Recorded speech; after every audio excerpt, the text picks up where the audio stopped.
뇌는 두개골을 여는 게 아니라 콧구멍으로 꼬챙이를 넣어가지고 카노푸스 단지라고 하는데 이것도 되게 재밌는 게 그럼 이 지식이 일로 그러니까 그게 사실은 약간의 의문점이에요. 아니, 이렇게 잘했는데 왜 중세는 왜 그랬을까?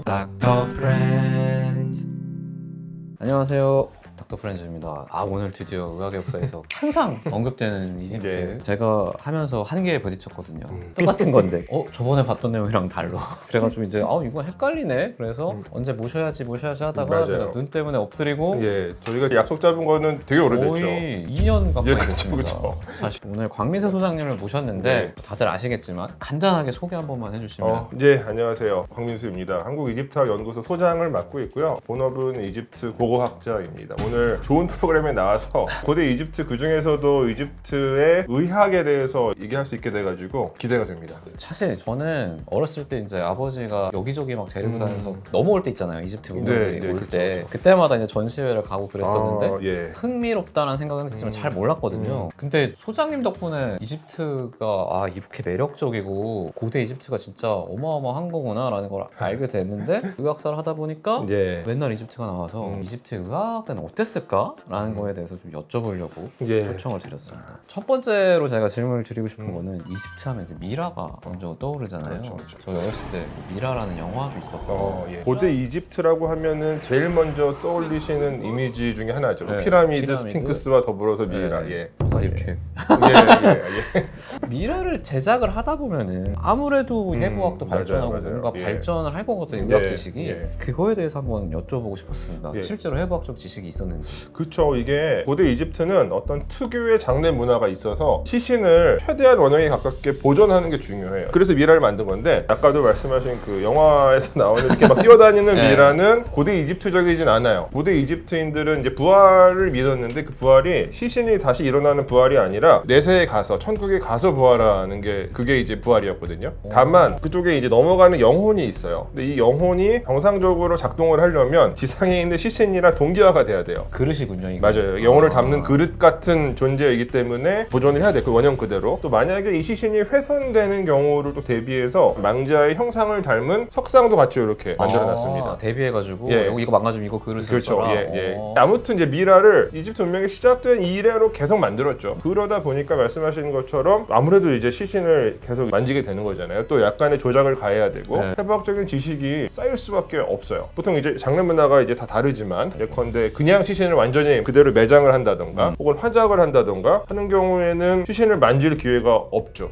딱히 제대로. 그걸 통해서 예, 배우진 못할 것 그렇죠. 같아요. 그리고 윤리적으로 다른 문화권에서는 시신에 대해서 약간의 타부 같은 것들이 있어서 의학사를 보면은 아주 늦은 시기까지 사실 사람 시신 해부하는 게 맞아요. 금지되어 엄청 있었잖아요. 타부 시대고 그래서 현대적인 지식들의 근원이라고 보통 많이 일컬어지는 고대 그리스에서도 시신을 해부를 잘 못해요. 윤리적인 이유 때문에. 근데 이제 이집트는 자연스럽게 이게 약간 일상인 건가요? 일상인 거죠. 그러니까 무조건 해야 돼요. 무조건 시신은 보존되어야만 해요. 그렇다 보니까 뭐 여러 가지 시신의 조작을 가하면서 근데 그 과정에서 안 썩게 하는 게 중요하기 때문에 내장을 다 제거하거든요. 그러니까 심장만 남긴다고 보시면 심장만 남겨요. 심장은 남겨요. 심장은 남겨요. 장, 위, 폐, 간 같은 이제 주요 4개 장기들은 꺼내가지고 건조를 따로 해요. 그래서 요 4개 장기는 따로 보관을 해요. 단지 같은 데다가. 단지, 그 단지를 이제 카노푸스 단지라고 하는데 이것도 되게 재밌는 게 4개가 이제 한 세트로 나오는데 요 4개의 뚜껑이 다 다르거든요. 뚜껑이 동물 머리거나 사람의 머리인데 다 신들이에요. 그래서 사람 머리를 하고 있는 신은 암세티라고 하는 신인데 이 뚜껑이 있는 용기에는 간을 넣고 그 다음에 개커 원숭이 타피라는 신인데 여기는 폐를 넣어요. 그리고 자칼, 두아무테프 여기 위를 넣고 그리고 이제 나머지 하나가 그 매 머리를 하고 있는 쾌베세누프라는 신인데 여기에는 이제 장을 넣죠. 장을 넣고. 그러니까 왜 그렇게 했는지는 알 수 없지만 이게 규칙이고 그리고 이 신들이 그 장기의 수호신으로 여겨졌어요. 신화적인 계보로는 이제 호루스라고 하는 신의 아들로 설정이 돼요. 마지막에 최후의 심판받을 때 오시리스 앞에 이렇게 조그맣게 4명의 신이 서 있어요. 그러니까 뭐 죽음과 관련해서 등장한 신이긴 합니다. 주술적인 의미도 담겨져 있지만 어쨌건 그 4개의 장기는 용기에다가 따로 넣어서 시신을 안치시키고 그 옆에다가 용기들을 놓거든요. 4개의 용기를. 근데 그럼 나머지는 어떻게? 나머지는 다 폐기예요. 췌장이라든가 뭐 생식기관이라든가 비뇨기관 심장 다 뭐 이런 거 다 없애고. 없어요. 근데 이게 가능하려면은 어찌됐건 이 사람들이 배를 열고 이건 간이다, 이거는 비장이다, 그렇죠. 이건 신장이다 예. 이런 거를 구분을 했다는 거네요. 분명히 구분을 했죠.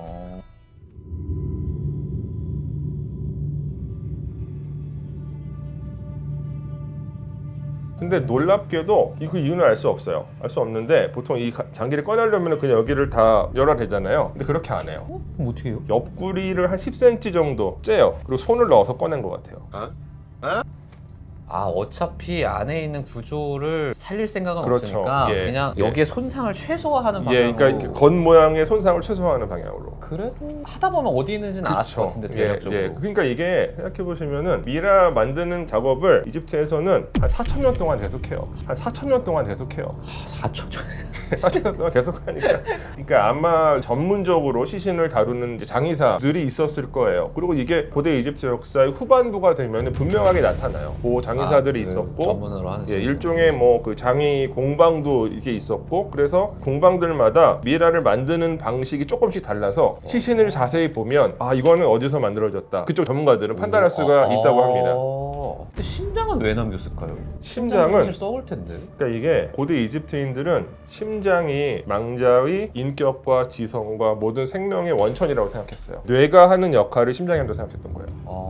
아 뇌도 제거를 하나요? 뇌도 제거를 해요. 근데 그러니까 뇌는 폐기하는군요. 뇌도 폐기해요. 근데 이게 뇌를 제거하는 것도 꽤 흥미로운데 뇌는 두개골을 여는 게 아니라 콧구멍으로 꼬챙이를 넣어가지고 코 여기 위에 있는 뼈들이 있잖아요. 바닥뼈. 예, 그걸 다 쪼개 한 다음에 뇌로 가서 뇌를 다 부셔요. 그래서 뇌가 콧구멍이나 귓구멍으로 다 빠지게. 그냥 흘러나오게. 예, 흘러나오게. 근데 이것도 기술적으로 뛰어났었던 것이 이 뇌 안에 있는 칸막이 같은 것들이 있잖아요. 네. 그런 것들은 손상시키지 않고 어? 나중에 뭐 CT를 찍어보거나 이러면은 그런 게 다 남겨져 있다고 합니다. 그러면 이거 혹시 뭐 적군 포로나 예. 죄수를 상대로 하면 열어봤나요? 원래 어떻게 생겼는지 알아야. 그거는 모르겠어요. 그건 알 수 없어요. 그런 어떤 구체적인 증거는 나오고 있지는 않은데 뇌를 제거하는 미라는 사실 그렇게 많지는 않아요. 또 뇌가 남아있는 미라도 많아요. 훨씬 더 많아요. 훨씬 더 많고요. 보통 신왕국 시대 이후에 이제 뇌를 주로 제거하기 시작을 했고, 뇌를 제거한 미라들은 대체로 왕족들이나 혹은 정말 고위 귀족. 그 말씀을 들어보니까 너무 어려운 작업이에요. 맞아요. 이제 제일 고급 작업이에요. 그래서 정확하게 미라를 어떻게 만드는지를 설명하고 있는 문헌은 굉장히 제한적으로만 확인이 되는데 뭐 사례가 없다고 보셔도 돼요. 하나 있어요, 하나. 근데 아마 이제 비전되었을 수도 있고, 근데 나중에 후대 기원전 5세기에 그리스 역사학자 헤로도토스가 예. 많이 나오죠. 역사에. 예, 맨날 나와요. 맨날 나오죠.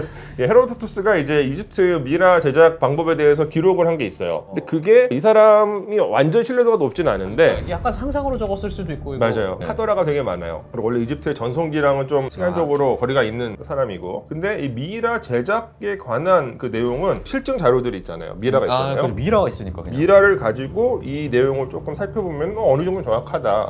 근데 이제 헤로도토스가 이 미라 제작하는 등급을 3개로 나눠요. 계급에 따라서. 가장 그 아래 등급은 뭐 내장 제거 안 하고 그냥 시신만 건조시켜요. 건조시킬 때는 나트론이라고 하는 천연소다를 사용하는데 그냥 이 아마천으로 하는 게 아니고 뭔가 아니죠. 처리를 하고 하는 거예요. 엄청 복잡한 과정을 거쳐요. 그러니까 안 썼겠구나. 그리고 게다가 이거는 단순히 어떤 물리적으로 시신을 처리하는 과정뿐만이 아니라 이 자체가 일종의 어떤 종교 의례이기 때문에 엄청 성스러운 작업이에요. 여담이긴 한데 혹시 그 문나이트 보셨어요? 봤어요. 개인적으로 아주 재밌진 않았고 약간 비판적으로 바라보는데, 그 문나이트에서 제가 느끼는 가장 심각한 문제점이 뭐냐면 이제 주인공이 어디 들어가요. 근데 거기가 미라를 만드는 공방 같은 공간이거든요. 근데 거기를 되게 무엇인가 잔인하고 끔찍한 일이 그려진 것처럼 연출을 해요. 잘못된 묘사죠. 왜냐하면 이집트인들한테 미라를 만드는 과정은 정말 성스러운 과정이었기 때문에 필수적이고, 그리고 이제 고대 이집트인들은 청결에 대한 의식은 분명히 있었어요. 그랬던 것 같아요. 제모도 하고. 예. 그 나중에 이제 또 나오겠지만 뭐 상처 치유하고 할 때 반드시 깨끗이 씻고 하는 그런. 이렇게 잘했는데 왜 중세는 왜 그랬을까? 아무튼 그래서 그 과정이 매우 이제 중요했었다.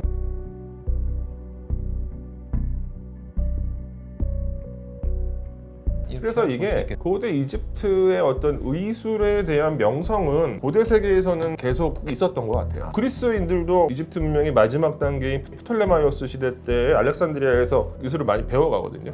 근데 그리스 계통의 사람들도 그 알렉산드리아에서 유학을 하는 경우들이 있었고, 대표적으로 이제 로마 시대 사람인데 그 갈레노스라고 하는 사람이 있어요. 갈레노스. 맨날 나온 사람. 서기 한 2세기 로마 황제들 이제 주치의하고. 네, 맞아요. 이 사람도 알렉산드리아에서 아마 유학을 했을 것이다. 그때는 아마 알렉산드리아 알렉산드리아는 거의 끝물이었을 거고 그 학문적인 전성기가 그것보다는 한 기원전 4세기, 3세기 때 오히려 전성기였죠. 그때가 더 정확했을 것 같네요. 맞아요. 갈레는 예. 인체해부를 못 해봤으니까. 맞아요, 못 해봤죠. 그래서 고대 이집트의 해부학적인 지식은 미이라를 만들다가 얻어 걸린 해부학적인 지식이라고 할 수 있잖아요. 네. 그리고 실제로 고대 이집트의 소위 말하는 의사들하고 이 시신을 이제 미이라로 만드는 장의사들하고는 사실 다른 직업이거든요. 아 그럼 이 지식이 일로 그러니까 그게 사실은 약간의 의문점이에요. 그러니까 요 두 서로 다른 직위인데 이 사람들이 교류를 과연 했을까? 학문적인 목적을 위해서 했을 해부를 했다 이런 증거는 그러니까 최초로 나오는 증거는 아까 말씀드린 그 알렉산드리아 기원전 4세기부터예요. 4세기에 뭐 헤로필로스나 뭐 이름이 좀 이상하죠. 헤로필로스가 그 산 사람한테도 사형의 방식으로 해먹은 네, 사람 네, 아닌가요? 맞아요. 그러니까 아마 그 당시 알렉산드리아에는 2,500년 이상 동안 쌓여져 있었던 모든 고대 이집트의 지식들이 다 거기에 축적되어 있었겠죠. 그리고 뭐 에라시스트라투스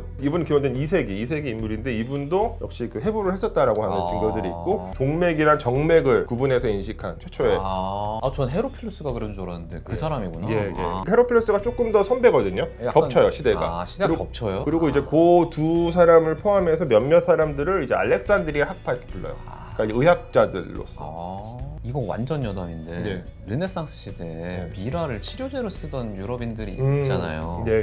도대체 왜 그런 몰라요. 그냥 그냥 뭐 예전에 이 아시아권에서도 오래된 뼈 갖다가 갈아 먹고 네. 그랬었잖아요. 그 비슷하지 않았을까 싶어요. 심지어는 이제 그때 뭐 치료제 약으로 쓴 것뿐만이 아니라 물감으로도 썼으니까. 맞아요. 네. 그래서 영어로 이제 머미 브라운이라고 하면 그게 이제 그 갈색이거든요. 진한 갈색. 그리고 이거는 또 간접적인 증거긴 한데 이집트에서 어떤 해부 관련된 지식이 체계적으로 뭔가 기록으로 나오는 거는 일반적으로는 이제 중왕국 시대 이후거든요. 지금 이제 확인되고 있는 그 텍스트들은. 근데 그것보다 훨씬 더 이전부터 해부가 지식 체계의 일부였다라고 하는 간접적인 증거가 있어요.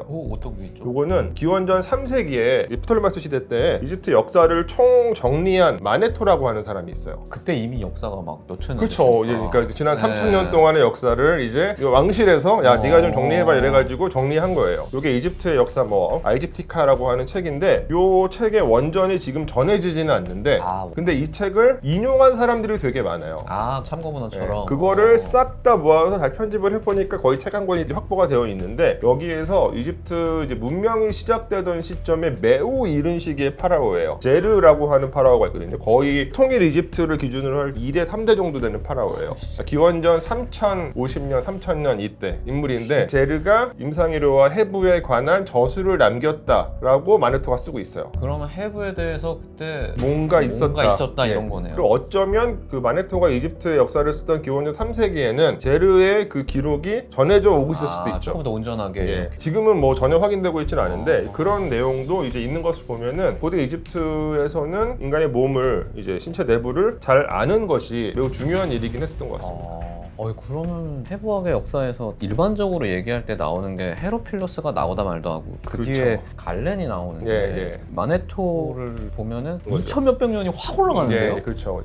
기록이 많아서 그래요. 이집트는 일단 오래전에 시작된 문명이기도 하고 또 보존 상태가 좋은 기록들이 뭐 그 당시를 기준으로 할 때 이게 많아서. 그럼 이제 두 번째로 넘어가겠습니다. 네. 이집트에서 가장 흔하게 쓰였던 상처 치료제가 혹시